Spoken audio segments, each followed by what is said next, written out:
Partiamo proprio da qua, da cosa nasce cosa. Analizziamo questo modo di dire. Descrive un passaggio, una consegna, un qualcosa che diventa o può diventare qualcos'altro.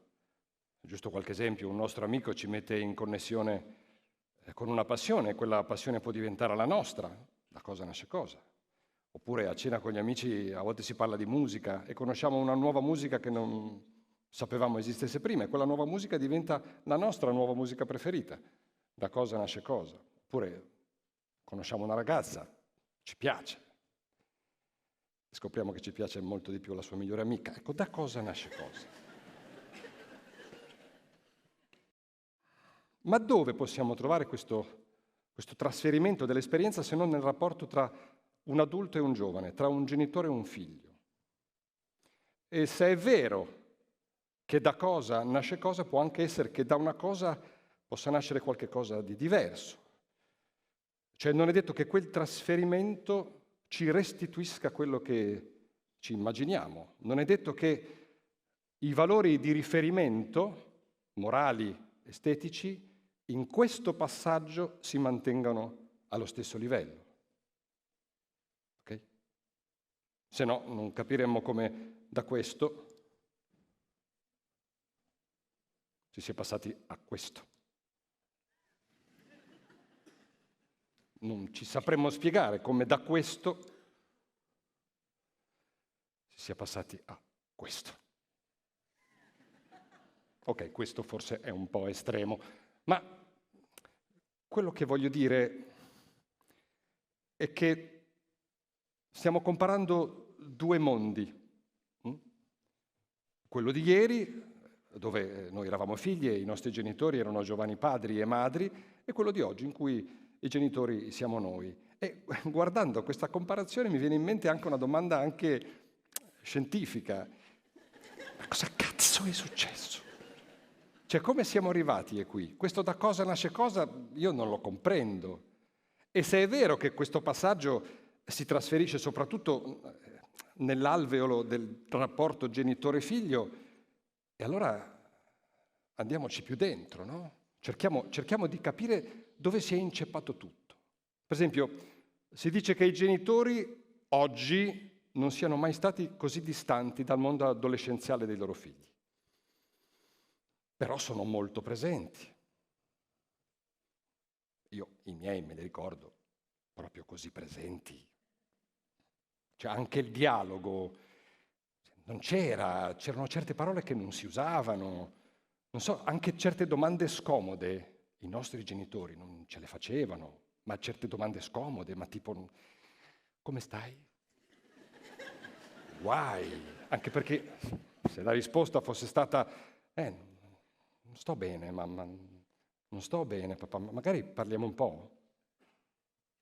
A quel punto dire sì, vai a giocare in camera tua, sarebbe stato molto più difficile. Quindi per non correre il rischio quella domanda non me la faceva nessuno. E oggi invece i genitori chiedono come stai al figlio. Come stai è sdoganato, come si usa dire adesso. Cioè, come dire, facciamo un esempio. Allora, i miei genitori non erano presenti, per esempio, nella vita scolastica dei figli. Oggi i genitori sono molto presenti nella vita scolastica dei figli. Sono molto presenti anche con gli insegnanti. Sono molto presenti, nel senso che si presentano il primo giorno, lei è il professore, ecco guarda, quello è mio figlio, sono che si so quello, se gli dà un brutto voto se la vede con me. La relazione è questa. Poi non parliamo di episodi di violenza, che ne so, magari qualcuno gli ruba la gomma, si urla al caso di bullismo. Ai miei tempi invece, se penso alla mia carriera scolastica, che vabbè non è stata molto brillante, una volta mi ricordo che sotto il voto del compito in classe c'era scritto poi per favore chiama i tuoi che gli devo parlare subito. Cioè, questo era uno dei migliori voti che ho preso. Quindi se penso alla mia carriera scolastica, i miei genitori non erano presenti come lo sono quelli di oggi. E parlando, per scherzo, di bullismo, se io prendevo uno sberlone, anche forte, ne ho presi, magari da qualcuno più grande, dalle classi più grandi, arrivavo a casa e me ne lamentavo, la cosa più compassionevole era: e tu che cosa gli hai fatto? Quando andava bene, quando girava storto, e te lo sarai meritato, e non smetti a rompere le scatole, se no ne becchi un altro. Mai si sarebbero andati a lamentare a scuola, mai avrebbero scritto in chat. Quindi da un certo punto di vista i genitori di oggi sono molto presenti, ma si sentono distanti dai figli. I nostri genitori erano molto meno presenti, ma in qualche modo le due generazioni erano più vicine. Il contesto, la società, i telefonini, la tecnologia, non lo sappiamo. Però un ottimo modo per capire il contesto e la società in cui viviamo è l'ascolto della musica. Cioè nessuna forma d'arte come la musica ci restituisce in modo diretto la realtà della contemporaneità. Cioè, è comunque più semplice capire il testo di una canzone che guardare un'opera di arte contemporanea. Allora, facciamo questo gioco. Io ho preso questi qua, che sono i pezzi più ascoltati dell'estate, è la musica che ascoltano i nostri figli, e poi ho preso i 20, vabbè, qua ne vediamo solo pochi, ma i 50 pezzi più ascoltati tra l'80 e il 90, cioè quando eravamo giovani noi. Vediamo cosa succede. Prendiamo un pezzo a caso ecco, prendiamo Vetri Neri, vedi, al 7° posto, di Ava. No, è di Anna. No, è di Capo Plaza. Già sta cosa che per farne uno ce ne vogliono 3. Questa è una cifra stilistica della produzione discografica adesso, cioè questi cacchio di featuring, sono sempre lì a featuring. Poi Capo Plaza, Ava, Franco, Gianni, Mario, no, non c'è più. Vabbè, comunque. Proviamo?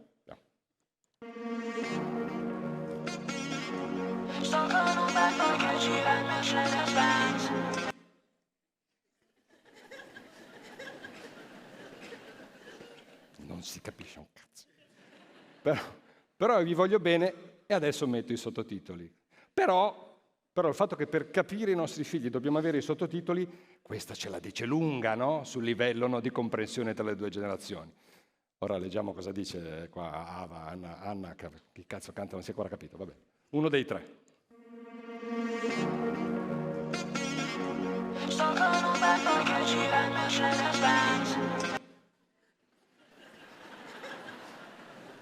Vabbè, spunta un Mercedes. Bad boy, lei sta con un bad boy e spunta un Mercedes, cioè non una Clio, no. È già... No, perché poi riparleremo di macchinoni, no? Ah.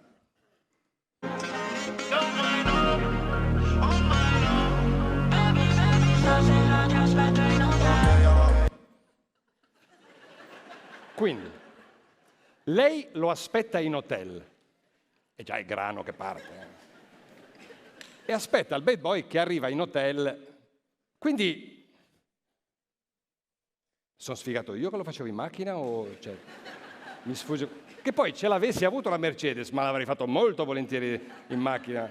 Io lo facevo nella Panda immatricolata merci di mio padre, insomma era ben peggio.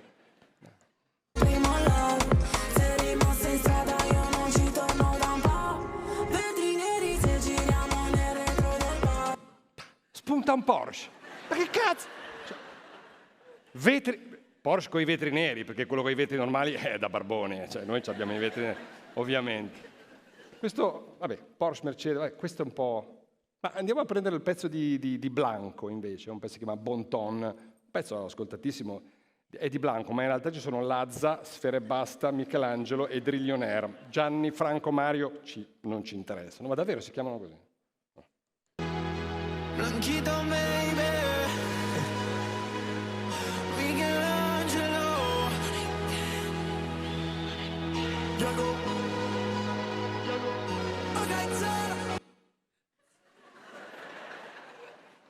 Avete sentito? Nei primi di 15 secondi si salutano. Cioè, non si conoscono forse. Non so, come alle feste che si scriveva il nome per non scambiarsi i germi sui bicchieri. Non lo so. Cioè, è una cosa, tra l'altro abbastanza consueta, ne ascolteremo altre. Ma pensate, non so, che ai nostri tempi, che ne so, i ricchi e poveri. che prima di cantare Che confusione, sala pregativa, mi dicevano ehi Franco Baffo, ehi Angelo, ehi Brunetta. Cioè, ci saremmo straniti, no? Per forza di cose. Andiamo avanti. Sembravi me, tiriamo le tre, già che siamo qui, vediamoci il peggio e scopriamo di botto. Ale! Quindi, come dire, non ci giriamo tanto intorno, non menano il camperlaia sti ragazzi, gridiamoci di tutto e poi scopriamo di botto, finita lì. Quindi, come dire, anche il discorso del sesso è diretto, no? Adesso passiamo a un altro esempio, a Tedo e Sfere Basta, Gianni Franco, anche questi qua si chiamano così, vediamo. La C-O-G-O, Cini, quel bandana, Millionaires. Ok, Sfera? Giro di saluti, vabbè, come al solito. Sedili in pelle del Bentley, sedili in pelle del Porsche, Bentley, Porsche, Mercedes, ma cazzo vivono questi? Questo è il mondo reale, eh? Guardate che i nostri ragazzi ascoltano sta roba qua, eh? Cioè, è questa la roba. Io non lo so. Vabbè, questo è più o meno. Passiamo invece a. Voi li avete visti, adesso non vi sto a rimettere la classifica, ma passiamo a un altro esempio, che ne so, Gianni Togni, Luna. La ricordate? Allora, già il nome Gianni Togni, no? Cioè lui avrebbe potuto, cioè lui avrebbe dovuto forse cambiare, no? JT Moon, Sfera Piena, Luna e Basta, capito? Qualcosina, no. Lui si chiede, cioè, come mi chiamo? Gianni, coraggioso, lascia Gianni Togni. C'è una via di mezzo tra un impiegato del catasto e il direttore del circo. Gianni Togni, lascia. Vabbè. E guardo il mondo da uno blog, mi annoio un po'. Bel salto, eh. Cioè di là, t'aspetto in hotel, non credo per giocare a dama. Cioè. E Gianni si scartavetra i maroni guardando il mondo da uno blog. Ci s'annoia pure, perché allora ci annoiavamo. Adesso... Povero Gianni. Vabbè. Passo le notti a camminare dentro un metro.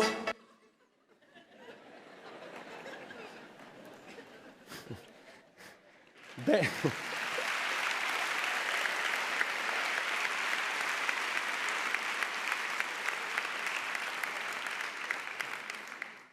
Bentley, Porsche coi vetri neri, Mercedes e Gianni non c'ha neanche i soldi per una cazzo di Panda.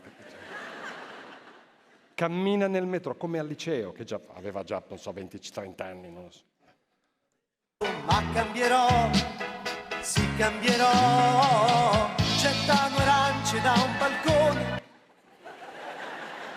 Cosa fa? Getta arance da un balcone. C'è di là si ciula alla grandissima e il massimo del rock and roll per Gianni è buttare l'umido dalla finestra. Ma ragazzi, ma qua c'è qualcosa che non va. Vabbè. Allora,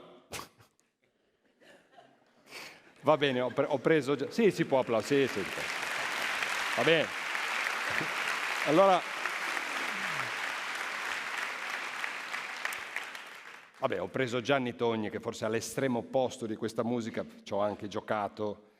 Va bene, non dico cosa sia meglio, cosa sia peggio, non mi interessa, non è questo l'intento, non c'è nessun giudizio. Ma anche se prendiamo un maledetto di allora, Vasco era un maledetto, cioè, no? È arrivato sbronzo alla prima sul palco dell'Ariston, cazzo. L'Ariston è il Vaticano praticamente, cioè, quindi, come dire, se prendiamo un maledetto, cantava voglio una vita spericolata, voglio una vita come Steve McQueen.